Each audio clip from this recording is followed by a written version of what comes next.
In this video we compare Project Motor Racing with Automobilista 2 and the original Assetto Corsa, driving the incredible Porsche GT1 98. And I have to say, this is actually a fantastic car in all three simulators. However, what we discovered playing these simulators back to back with this vehicle was really quite surprising. Maybe less surprising if you watch this channel a lot, but really quite interesting. Subscribe so you can unsubscribe when I say something you disagree with. Click the like button for some free grip on your slick tyres. And of course, thanks to all our channel members, supporters, Patreon members and donors. This channel's their fault, not mine. Porsche GT1 98, Silverstone, or Northamptonshire as it's called in Project Motor Racing. Oh my goodness, what a good car. It's quite heavy, it's quite an effort to move around. You kind of have to push it through the corner. You kind of have to slide it a little bit in all the simulators. It's a bit reluctant to move around, but then it also bites at the same time. In my mind, GT1 is one of the ultimate categories of race vehicle. Maybe not the best for sprint racing, but for car handling and raw joy of driving, GT1 cars are amazing.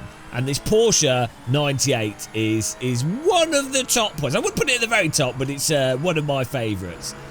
Of particular note with this car, and something I really appreciate, is the big LED light on the dash that illuminates to tell you to shift gear. I'm so dumb that a bright light telling me what to do is absolutely perfect. Now, on to the interesting aspects of comparing this car in the three simulators.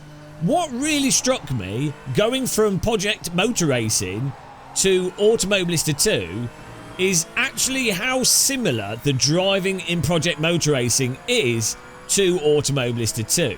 Though, I would say, in Project Motor Racing, the cars are a little bit more responsive on the brakes, and you certainly notice that with this car, and you can overdrive a bit more with the tyres coming back in more of a springy nature.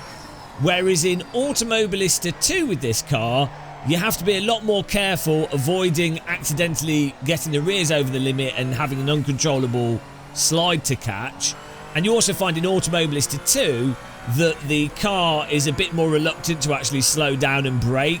Things just feel a bit more drawn out in some ways in Automobilista 2 and less springy in terms of the tyres wanting to come back to you. Before I get into Assetto Corsa though on these handling things, I will also say Automobilista 2 just looks so much better than Project Motor Racing. It looks ridiculously better. And then I have to say, though they do drive slightly different, the overall driving character and feel between PMR and AMS2 is really quite similar. The force feedback details as well are actually really quite similar between the two simulators. Both PMR and Automobilista 2, you can adjust the force feedback to really get what you want from it. I really like that about PMR, and I really like that about Automobilista 2. But your average sim racer, right, they're not going to notice the differences so much between PMR and Automobilista 2's handling. But what they will really notice is with AMS2, not only does it look better, you can have 41 cars and we don't get the slightest of stutter or drop. It also has the full VR support. It also has really good audio. It also has AI that's a lot more interesting to race against, that moves around. Though you can drive into the AI and launch them in the air. The AI seems to have no weight in Automobilista 2. But as a sort of just basic jump in and drive gameplay experience, you have to say, like, AMS2 is just on another level. Almost anybody that played AMS2 with this car on the same track and then went into Project Motor Racing, pretty much everybody would be like, yeah, actually AMS2 is just a massively better all-round experience. Also, I think this car in AMS2 is like, comes with the sort of £5 version of AMS2 as well. So, oh dear. Anyway, that kind of just, you know, if you wanted to experience this car and you wanted to do it with AI and single player, AMS2 really is super, super compelling. However, this is a 3-sim comparison talk, and we haven't mentioned the Assetto of the Corsa. And, well, this is where I think things really get interesting. So, putting aside PMR, just put that in the corner. Just let it sit there in the corner. AMS2, AC. Now, the fact is, AC does not look as good as Automobilista 2, and you don't have to get mods. That's a common myth. You can actually play AC out of the box, and the GT1 Porsches won the original cars, part of the Porsche pack that came out in the first year, I think. So you don't need to mod AC, but look, shader patch, pure, takes 30 minutes to install, and it looks bloody amazing. But I will say, AMS2, I think, still looks better in many ways and runs pretty similarly. The main thing is AMS2, you don't have to fiddle with anything, also works great in VR. So, you know, graphics wise, I think you can have a debate on that, maybe debate it in the comments. I quite like the look of both AMS2 and AC1. So put that to one side as well. And we're going to have to be honest. We're going to have to be honest here. The AI in Assetto Corsa 1 is so bad. I don't know why people have modded so much stuff to AC1 and done loads of tweaks and graphics and everything else, but nobody has managed to mod AI into it. The AI in AC is just excruciating. The AI in AC1 is worse than Project Motor Racing and Automobilista 2. So put aside the AI, AMS2 wins on that. The raw handling, guys, of the Porsche 98 GT1 in AC. Oh my goodness. Like, it's on another level. If your goal is to feel what it's like to drive a vehicle and move it around and also have the force feedback, AC1 is just so good. So good. Like, and let me tell you exactly what it is that makes it so good. You know, this is the Pope of Assetto Corsa here. I can't help myself, guys. I'm sorry, but it's just how it is. What makes AC1 so good with its handling with this vehicle is that it has the dynamics of the vehicle feeling like it's quite weighty and in some ways quite reluctant to go into corners, but you really still feel that you're on slick tyres that are trying to bite into the road, and the way the grip comes and goes really quickly, you're doing so many more actions per corner to maintain the position of the car on the track and to go as fast as possible than what you're doing in both PMR and Automobilista 2. So it's kind of contradictory in that the vehicle is still a bit reluctant to actually do what you want it to do, but at the same time the tyres actually purchase the road much better, especially when you're under the limit, and then when you get onto the limit you have a much tighter responsive grip loss to grip return, and that is just the crux of the original Assetto Corsa combined with the force feedback to describe that.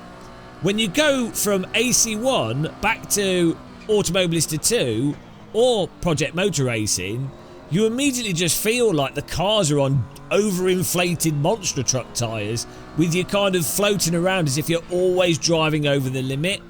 Now, massive credit to Reza with AMS2. With each progressive update they've done, especially in the last sort of 6 months of this last year, they've actually really massively reduced that feeling or that perception, and maybe even adjusted the physics so it actually isn't sort of doing the hovercrafty thing to the same degree that it used to do. But you still feel in AMS2 that the car's kind of pivoting around its centre. You're also driving by removing grip from the rear tyres rather than the wheels rotating at different speeds or the weight transfer of the vehicle. I'm not saying it's terrible. I think AMS2 is really fun to drive, especially this car. Really, really fun to drive. Don't get me wrong. I think often when I'm saying a complimentary thing about one game, you know, and we're saying it's better than this other one, where people think we're totally slagging off the other game. That's not the case. I think AMS2 is absolutely wonderful. Most people as well, especially if you're on lower end force feedback wheels, or you don't have a load of free time to really get into things, or maybe also you could be a lower skilled sim racer in terms of being really precise and responsive, or you just don't care, which is totally fine. AMS2, I don't think you'll notice too much. But, you know, AC1, guys, it's a work of art. The way the vehicles move and respond, and the way this car handles, absolute work of art. But, as I say, completely let down by the terrible AI, and, okay, Low Fuel Motorsport have some races on it, but you're going to have to host your own sessions, so... Well, I can host sessions, and we often do on the Game of Muscle dedicated server, but most people don't have that. So it's kind of redundant if you wanted to do online racing and properly enjoy the cars. Again, you're going to be going back to Automobilista 2, either hosting your own thing from in the game, which is super simple to do, and you can add AI to it, or just have your friends join, or you could just race against the AI, right? You ain't racing against the AI in AC. Well, you can, but it's bloody awful.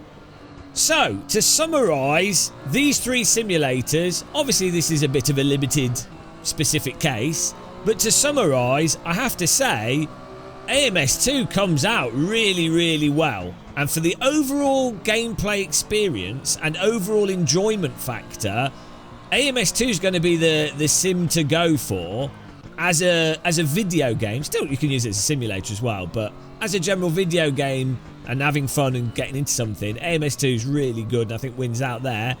But for raw physics and force feedback and actual raw driving, especially if you're going to do some hot lapping, or you can host your own service, then AC wins out by... It's not even close. It's like the Richter scale in terms of AC is like a 50 and AMS2 is like a 20 in terms of handling.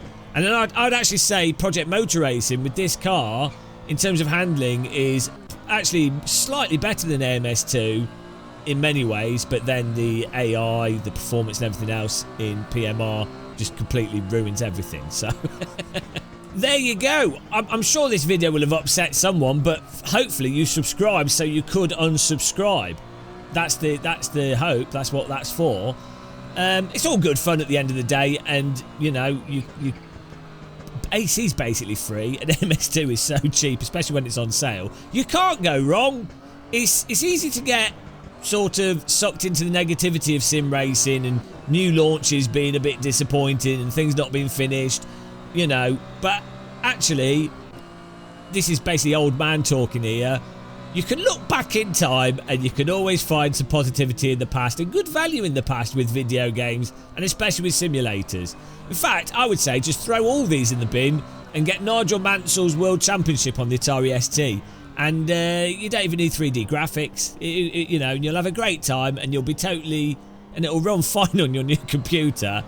You'll probably get a few billion FPS with that game. But yeah, I'll be interested to see what people think with our comparison, if they agree or not. But till the next one, guys, happy sim racing, happy tea drinking. Thanks for watching. Take care and goodbye.